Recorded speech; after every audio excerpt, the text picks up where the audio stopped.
Hi there, I'm Andres Vilma Nunez from Mexico, and I want to speak about the reform laws. What are the reform laws actually? You see, today is September the 6th, and in the same day, but in 1860, there was an important fact that in Mexico, um, I have to say, the liberal government led by Benito Juárez was in war against the other government in Mexico named conservative government.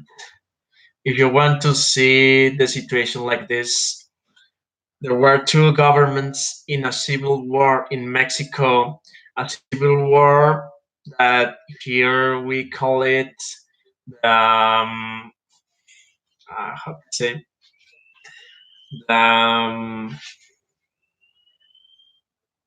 the Reform War or um, the 3 Year War, because the war happened between 1858 and 1861, and the reform laws were published and promoted by Benito Juárez in 1860 between the war.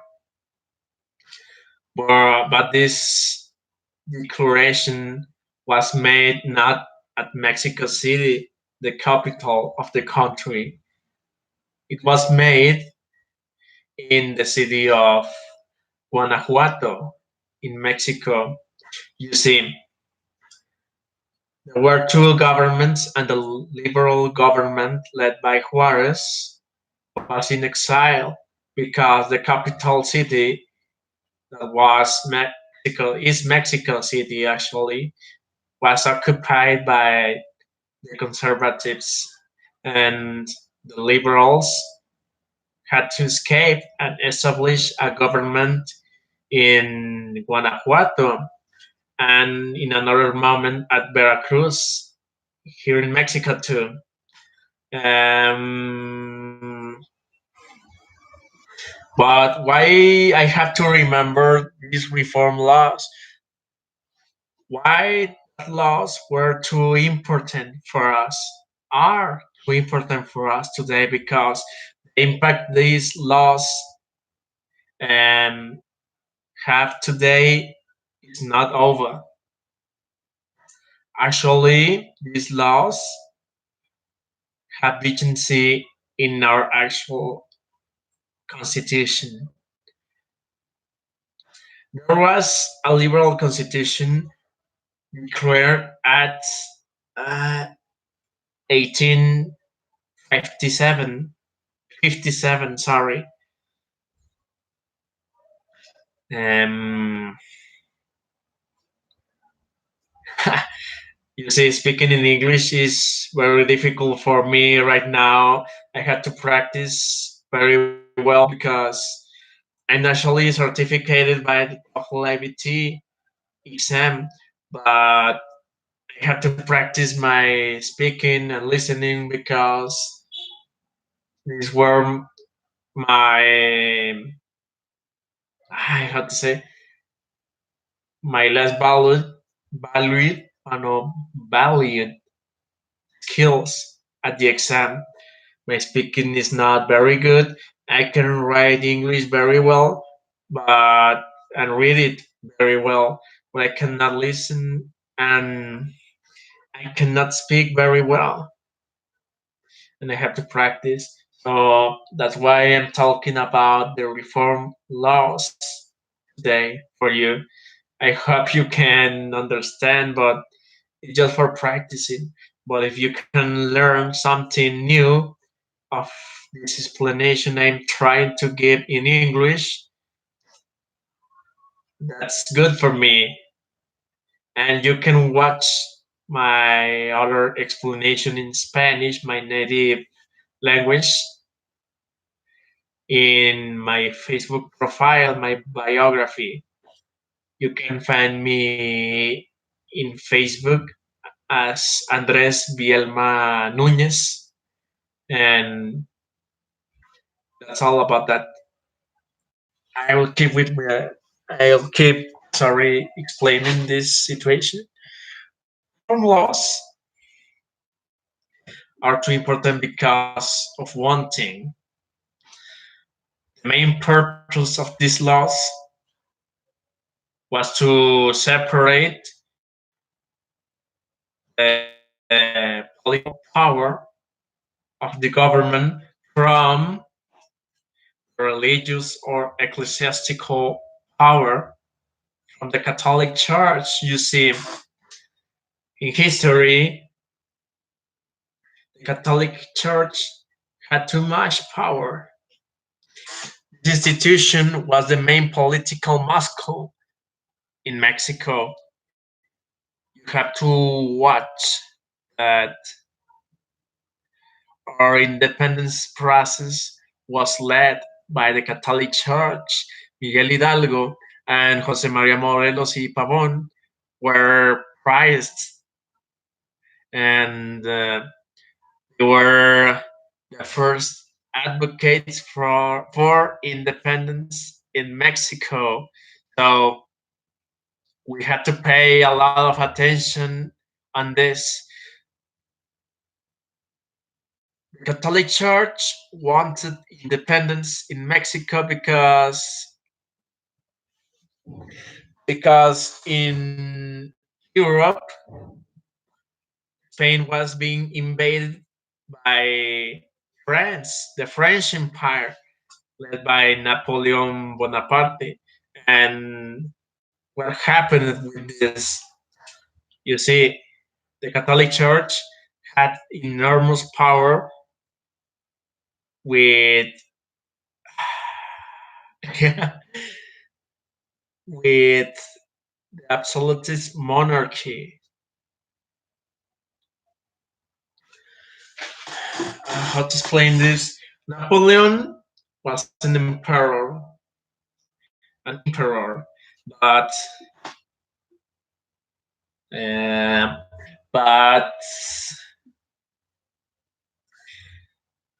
not a religious emperor. I don't know how to say it right now. Sorry. He was not crowned by the Pope. He crowned by himself. And when he invaded Spain and established there a new government, the Catholic Church felt that its privileges were in danger because with Napoleon dominating Spain, dominating the metropolis, sorry, mm, in the new Spain, the power of the Catholic Church will seem very smaller, you see, with a non-religious government. The power of the church in Mexico will be completely destroyed. The Catholic Church in Mexico had a lot of properties. I don't know how to say. Um,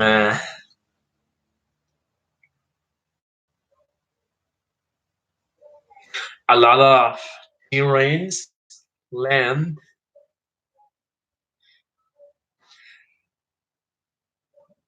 and that's why the Catholic Church pushed ahead the independence process of Mexico to maintain or even to increase power.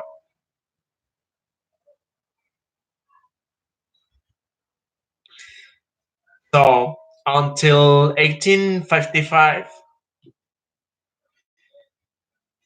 with a youth revolution, um, the Catholic Church maintained too much power. But with this revolution, this liberal revolution, the power of the church was menaced by new laws. These laws were the reform laws, and that's why the church didn't want a non-religious government to be established here in Mexico. Benito Juárez has this philosophy of how to say Protestant ethics.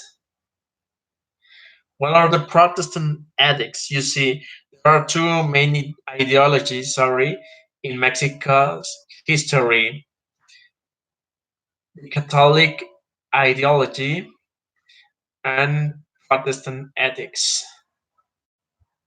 The Protestant ethics,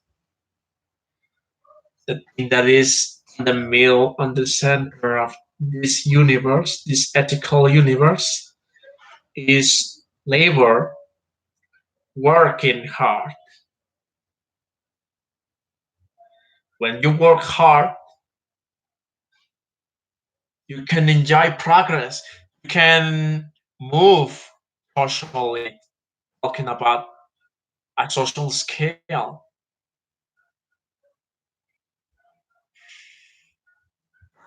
Okay, I want to explain this better on the next time. I hope you had learned something new. I'm sorry because, as I tell you, my English is not good enough. It was good enough years ago, but now I have to keep practicing because my English is getting off this brain. And I want to share with you that I am thinking about living in an Anglo parlant, or how to say, an English speaking country or city. Particularly, I'm thinking about London. Yes, it's a very beautiful city for me, and I really want to improve my English, learn about a new culture and things like that. Well, hope you have a nice night and see you soon in a new video. Thank you very much. Goodbye.